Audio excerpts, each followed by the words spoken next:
hari santri, hari santri, hari santri bukti cinta pada negeri. Ridho dan rahmat dari Ilahi, NKRI harga mati. Ayo santri, ayo santri, ayo santri, ayo ngaji dan patuh pada kiai. Jayalah bangsa, jaya negara, jayalah pesantren kita. Assalamualaikum warahmatullahi wabarakatuh.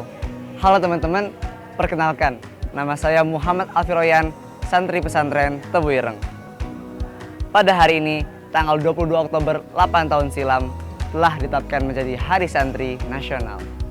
Nah, spesial hari ini nih, kita bakalan menelusuri peninggalan pencetus resolusi jihad Hadratus Syekh Kiai Haji Muhammad Hashim Asy'ari di Pondok Pesantren Tebu Ireng. Penetapan Hari Santri Nasional dimaksudkan untuk mengingat dan meneladani semangat jihad para santri merebut serta mempertahankan kemerdekaan Indonesia yang digelorakan para ulama. Tanggal 22 Oktober merujuk pada satu peristiwa bersejarah, yakni seruan yang disampaikan oleh pahlawan nasional Kiai Haji Muhammad Hashim Asy'ari pada 22 Oktober 1945. Seruan ini berisikan perintah kepada umat Islam untuk berperang jihad melawan tentara sekutu dengan membonceng Belanda yang ingin menjajah kembali wilayah Republik Indonesia pasca proklamasi kemerdekaan.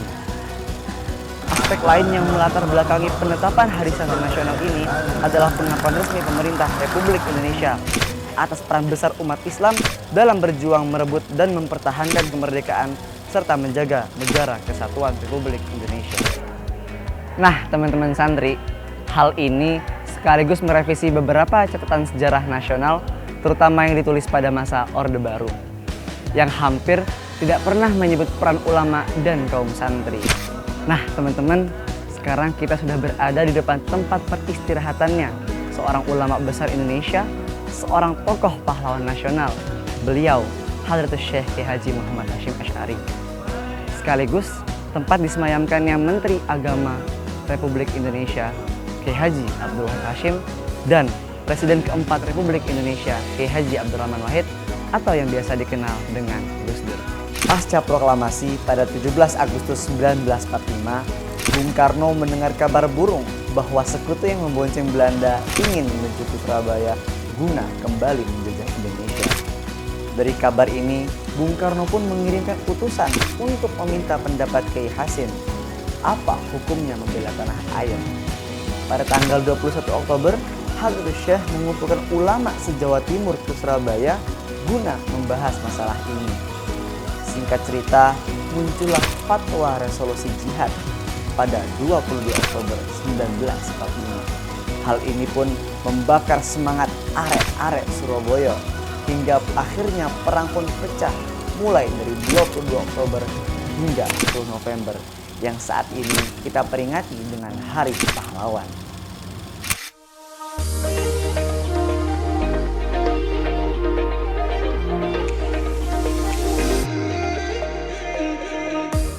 Oke teman-teman, kali ini kita berada di Masjid Tebu Ireng, yang mana masjid ini telah mengalami renovasi sebanyak 5 kali. Pada awalnya, masjid ini dibangun menggunakan bambu-bambu yang disatukan dengan yang lainnya. Renovasi pertama dilakukan ketika Hadratus Syekh akan mengadakan acara muktamar dengan mendatangkan material dari daerah Sewulan di Madiun. Selain menjadi pusat para pencari ilmu, masjid ini merupakan saksi bisu dari sekian banyaknya perjuangan Hadratus Syekh di Indonesia. Nah, gimana teman-teman? Udah paham kan dengan sejarah singkatnya?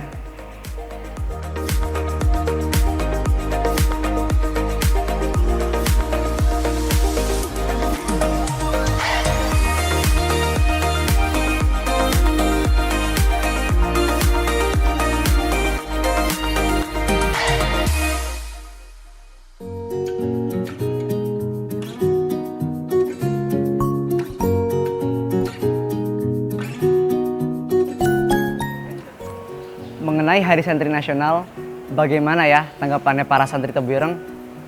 Tahu nggak sih mereka mengenai Hari Santri Nasional? Tanpa berlama-lama, Yuk kita langsung aja. Nun sewu mas, boleh ganggu waktu sebentar nggak nih? Oh ya. Oke. Mas, sebelumnya perkenalin dulu dong. Siapa namanya, nama asalnya dari mana? Nama saya Haikal. Saya asal Purworejo. Kalau nama saya Naza dari Ponorogo. Oke deh. Saya Haikal Mas Naza. Kita di sini kan sedang memperingati Hari Santri Nasional ya. Nah, saya minta tanggapannya nih. Menurut kalian Hari Santri Nasional itu apa sih? Hari Santri Nasional. Ya peringatan resolusi jihad dan antusiasme para santri atas memperjuangkan negeri. Kalau menurut saya itu Hari Santri Nasional itu di mana hari itu mengenang andilnya para santri yang khususnya di Jawa Timur untuk berperang melawan penjajah. Baik. Oke, di sini para santri udah menjawab dengan baik. Jadi Hari Santri Nasional itu adalah hari di mana kita para santri memperingati sebuah peristiwa resolusi jihad di mana Kiai Hasyim Asy'ari memberikan fatwa kepada seluruh ulama dan santri untuk berperang melawan sekutu. Oke deh, makasih banyak ya Mas ya. Saya pamit undur diri. Monggo dilanjutkan lagi. Terima kasih. Iya, terima kasih. Assalamualaikum. Waalaikumsalam.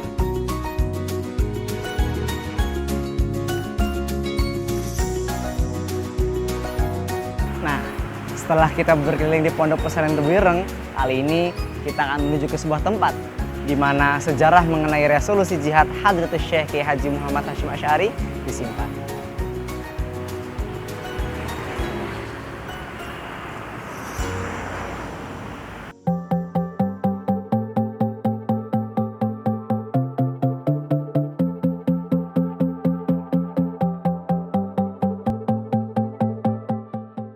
Oke teman-teman, sekarang nih kita udah ada di Museum Islam Indonesia Kiai Haji Muhammad Hasyim Asy'ari atau yang disingkat dengan MINHA.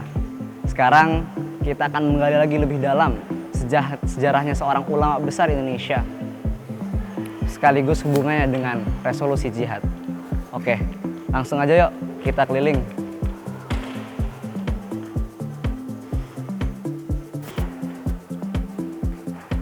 Wah, kayaknya di sana ada petugas museumnya nih. Coba kita tanya dulu ya.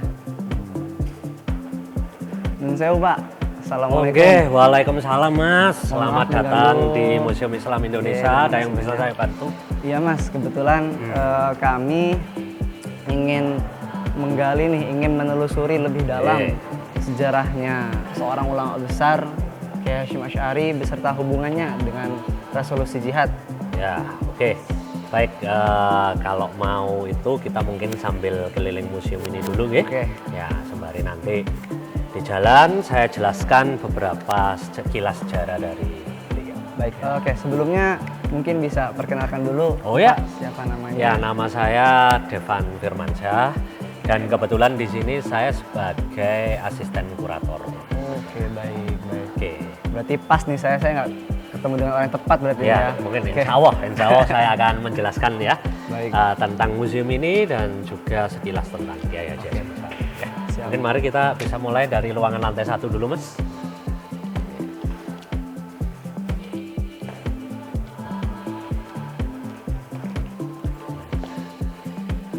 Ini lanjut terus.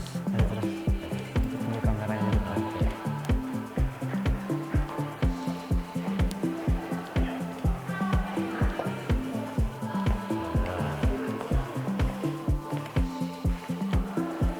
Nah ini, selamat datang di ruangan lantai 1 dari Museum Islam Indonesia Kiai Haji Hasyim Asy'ari, Mas. Ya.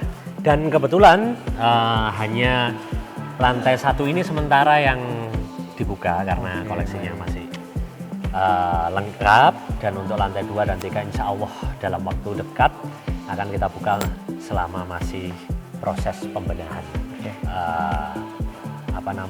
Pembenahan dan juga penambahan koleksi. Oke. Nah, mungkin sebelum masuk ke sana saya menjelaskan dulu ya profil singkat ya dari museum ini ya. Museum Islam Indonesia Kiai Haji Hasyim Asy'ari ini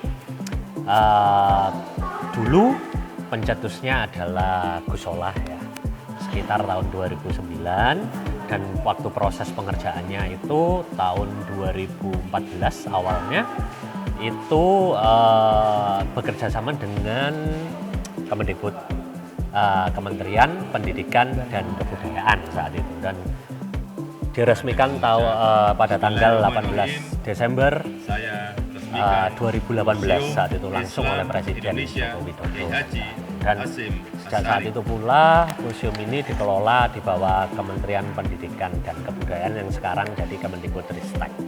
Nah, adapun spirit dari museum ini adalah kami memberikan pelayanan kepada peziarah ke makam Gus Dur, pengunjung yang ingin belajar tentang sejarah Islam di Indonesia, baik itu tokohnya, peristiwanya, maupun bukti-bukti kesejarahannya. Kurang lebih seperti itu. Baik, ayo kita lanjut. Keliling-keliling dulu ya. Siap. Nah, nanti ke lantai 2 di-cut ya, Mas. Nah, di sini banyak sekali peninggalan, bukti-bukti peninggalan Islam ya. Bukti-bukti peninggalan Islam di Nusantara ya pada saat itu. Nah, seperti ini ada kitab-kitab keagamaan, ada Al-Qur'an kuno, kemudian di situ juga ada cogan, salah satu artefak dari Kesultanan Islam di Riau, dan juga masih banyak lagi yang lain ya, karena cangkupan wilayahnya luas Mas, dari Nusantara bagian barat, Sumatera sampai dengan Papua.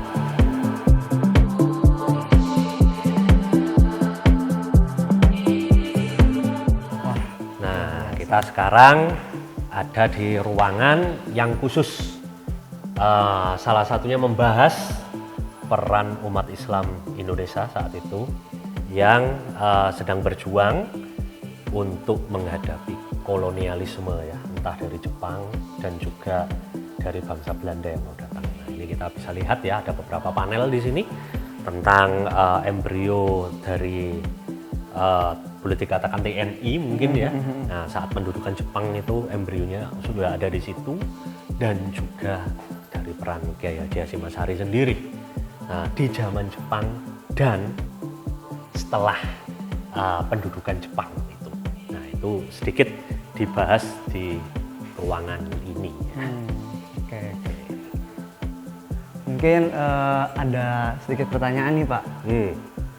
Mengenai resolusi jihad. Ya. Pastikan ada sebab akibatnya lah bagaimana resolusi jihad ini bisa terjadi kan. Tidak mungkin ujuk-ujuk Mbah Hasyim lantas mengajak para ulama-ulama untuk mengeluarkan fatwa untuk berperang gitu kan.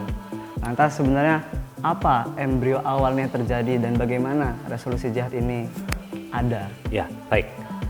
Yang pertama, kalau kita lihat ngomong embrio ya, awal mulanya itu ya. Itu kejadian itu mungkin kalau kita tarik itu adalah setelah Indonesia memproklamasikan kemerdekaannya 1945, di mana semua orang saat itu menganggap Indonesia ini sudah bangsa yang merdeka. Nah, kok setelah 45 itu orang golongan negara-negara pemenang Perang Dunia Kedua, yaitu blok sekutu yang ada Inggris, ada Belanda, ada Perancis, Amerika, dan sebagainya itu, nah tampaknya ingin membersihkan sisa-sisa kekuatan dari musuhnya. Nah, salah satunya adalah Jepang ya, karena Jepang itu salah satu musuh dari grup yang sekutu ini. Nah, pembersihannya itu salah satunya di Asia Tenggara, termasuk Indonesia. Nah, rupanya Belanda mengambil momentum ya. Dia itu istilahnya ada dibentuk di grup sekutu itu namanya Nika. Ya, Nika itu Belanda itu membonceng di situ, nunut Inggris lah ya. Dalilnya itu pingin melucuti senjata Jepang, tapi ada maksud tersembunyi di situ untuk menguasai kembali Indonesia. Hal ini yang ditangkap oleh salah satunya para ulama saat itu ya. Nah, bahwa ini sebagai sinyal bahaya. Sinyal bahaya. Sinyal bahaya bahwa kalau mereka itu kita sambut dengan ramah tamah dan sebagainya, ya mungkin beliau-beliau ini belajar dari sejarah ya. Kan dulu disambut ramah, ujung-ujungnya juga mengadu domba dan menguasai Indonesia. Nah, berkaca dari itu, menganggap kedatangan tentara sekutu di bawah Nika ini berbahaya. Nah, akhirnya umat Islam saat itu berkumpul dengan tokoh-tokoh nasional dan yang lain, menganggap sinyal bahaya ini harus segera dihadapi.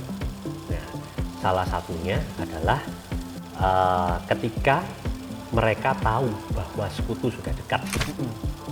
Sekutu itu 15 September 1945 ya, itu sudah mendarat di Jakarta. Wah, ini bahaya.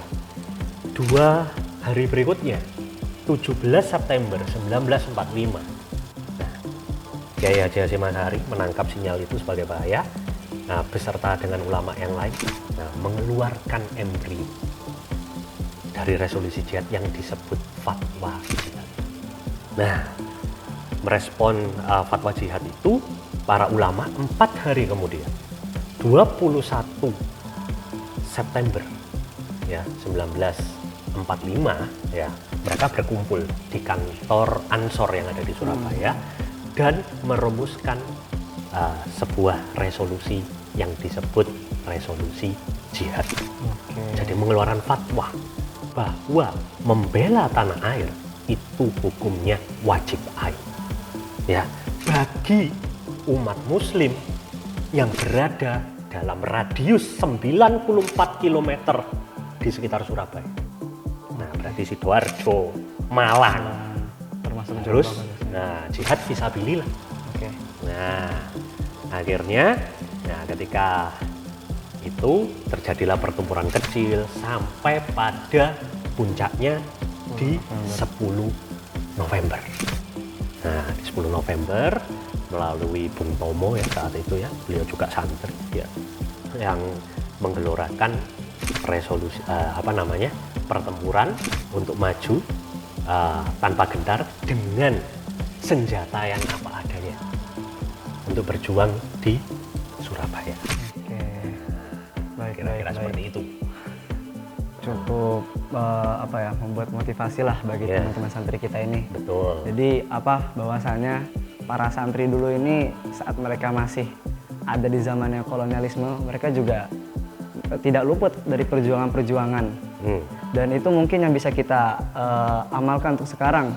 Semangat-semangat mereka, jiwa-jiwa semangat mereka yang harus bisa kita implementasi pada saat-saat ini. Dan kita juga harus bangga sebagai santri, karena notabene seorang santri ini juga seorang pejuang, membuat Indonesia dapat melangkah ke gerbang pintu kemerdekaan. Ya, betul. Kalau mengacu pada peristiwa itu, Mas, ya, di mana pada saat itu para santri dari usia SMP, SMA, ya kan ya, mereka cuma bawa bambu runcing, bawa keris, tombak berangkat ke Surabaya dengan segala keberanian mereka dalam jiwa dan raga bertempur sampai titik darah penghabisan. Nah, maka pesan saya kepada para generasi santri yang di masa sekarang, jihad fisabilillahnya bukan dengan fisik, tapi dengan otak, dengan ilmu, dengan pemikiran. Nah, itu melanjutkan ya apa yang sudah digelorakan oleh Kiai Haji Hasyim Asy'ari dan para ulama saat itu. Baik. Oke, gimana nih teman-teman santri, dari kisah-kisah sejak sejarahnya, kisah-kisah patriotismenya seorang Mbah Hasyim dan para santri-santri dahulu. Mungkin cukup itu saja. Terima kasih banyak Bapak. Ya, sama-sama. Insyaallah mungkin lain waktu kita bisa bertemu kembali gitu ya, Pak. Pastinya. Siap. Oke. Terima kasih ya sudah berkunjung di sini. Ya, Pak. Baik. Sekian. Baik teman-teman, setelah kita puas berkeliling di Museum Islam Kiai Haji Hasyim Asy'ari ini dan berbincang bersama Pak Devan, masih ada satu tempat lagi nih yang akan kita kunjungin. Tempat apa itu? Stay tune.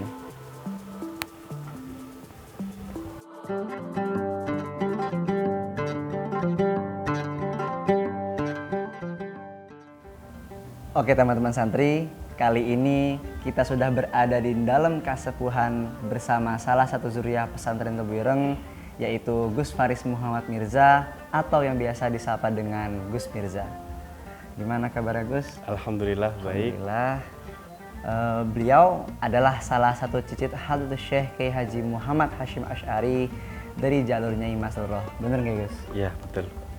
Dan beliau adalah pegiat turos pesantren Tebu Ireng. Nah, mungkin bisa langsung dimulai nih Gus.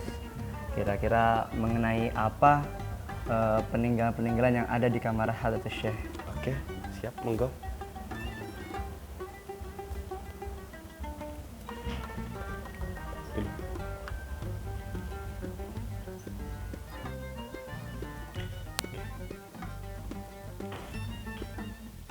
Ya, jadi teman-teman santri semuanya, ini adalah kamar dari Hadratus Syekh.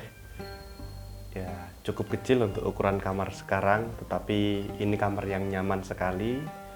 Dan kesempatan kali ini mari kita melihat-lihat apa yang ada di kamar Hadratus Syekh.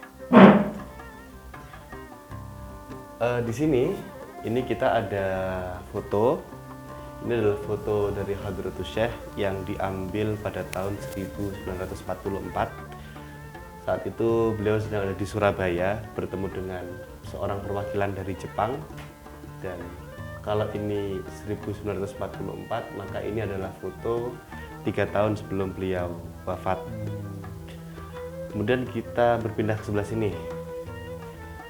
Sebelah sini ini ada rak, tapi raknya bukan sejak zaman Hadratus Syekh, tetapi apa yang ada di dalam rak ini juga merupakan sebuah peninggalan yang bagi kami santri Tebu Ireng merupakan peninggalan yang luar biasa.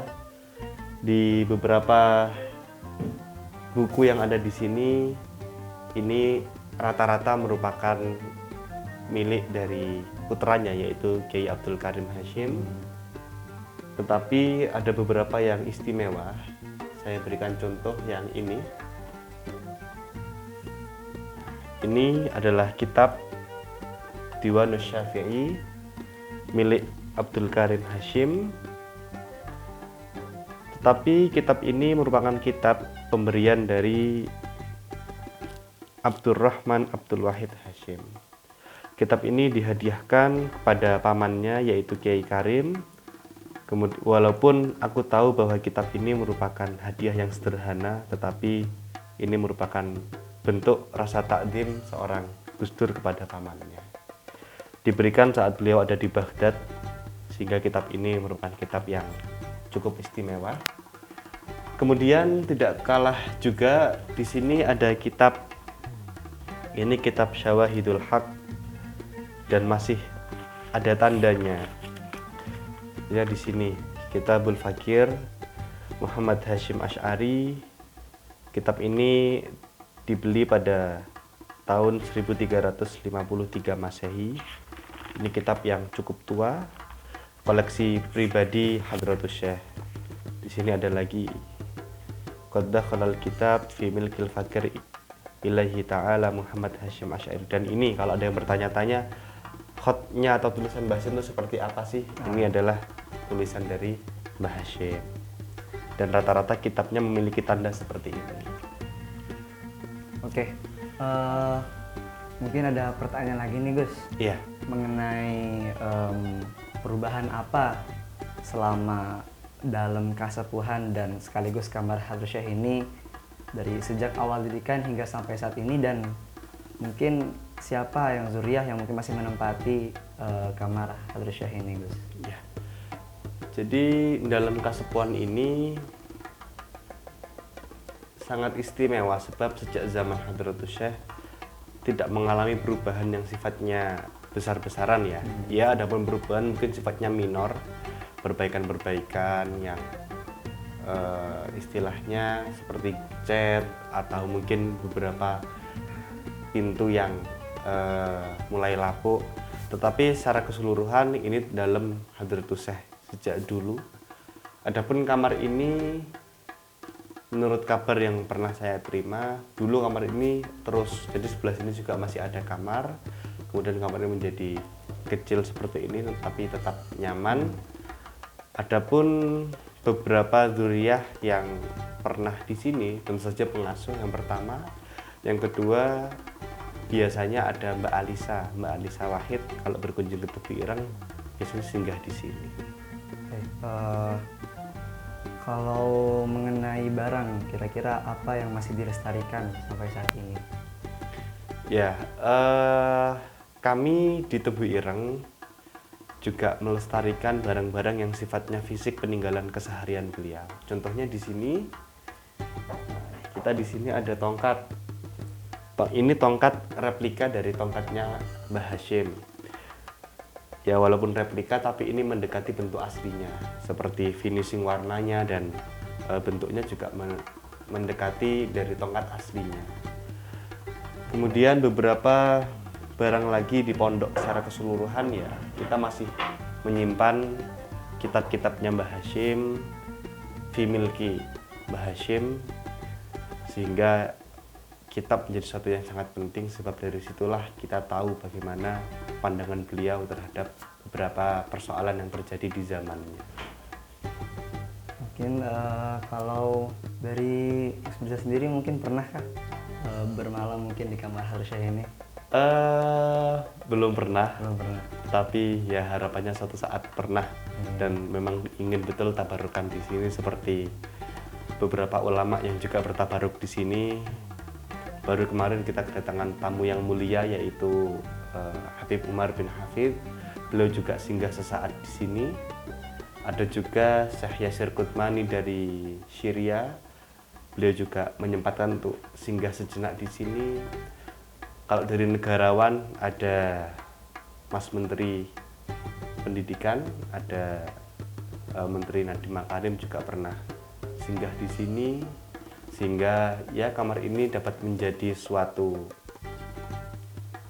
kenangan bagi kita. Betapa dari kamar yang sederhana ini, disinilah tempat seorang tokoh besar negara ini, tokoh besar Islam Indonesia bertafakur, istirahat, sambil memikirkan bagaimana bangsa ini.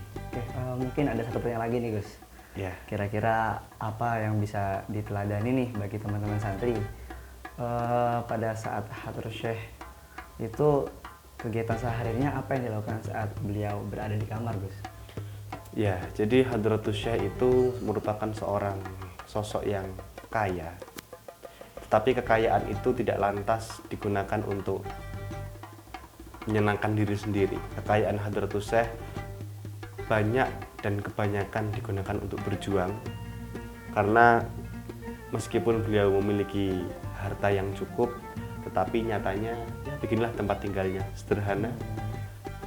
Pun kamar ini juga bagi saya mungkin tidak banyak beliau kunjungi, karena kalau kita tahu jadwal beliau setiap hari, itu ya mungkin jadwal istirahat 30 menit kemudian ngaji lagi, 30 menit kemudian ngaji lagi. Tapi bagaimanapun ini adalah tempat beliau beristirahat dan tempat beliau sejenak mungkin juga untuk sholat malam. Artinya betapapun kita nanti jangan sampai meninggalkan kesederhanaan, bahwa kadang anak sekarang sering hidupnya bermewah-mewah tapi tidak berjuang. Lihatlah Hadratus Syekh yang dengan segala kesederhanaannya dapat memberikan dampak yang besar bagi bangsa ini. Kira-kira ada makalah apa dari Hadratus Syekh yang menjadi favorit bagi Gus Mirza? Makalah Hadratus Syekh yang paling favorit bagi saya, Hadratus Syekh pernah dawuh bahwa agama ini hanya akan tegak dengan ilmu, dan akan hancur suatu bangsa jika penerusnya tidak berilmu. Maka ayo teman-teman semuanya, di masa muda ini kita cari ilmu sebanyak-banyaknya, kita tekun dalam belajar, karena masa depan itu hanya bisa diraih dengan ilmu yang cukup. Oke, baik. Mungkin cukup sampai sini pertanyaan ya Gus. Oke.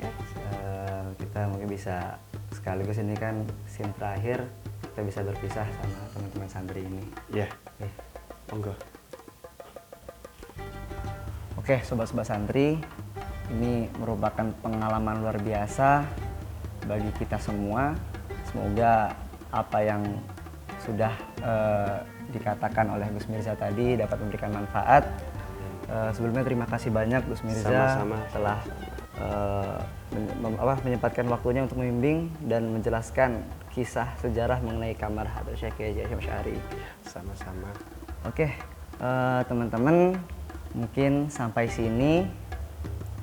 Semoga video ini memberikan manfaat kepada siapapun, kapanpun, dimanapun. Nah, sekian dari saya. Sedikit pantun. Ngaji kitab jauh dari selatan. Ayo mondok lupakan mantan.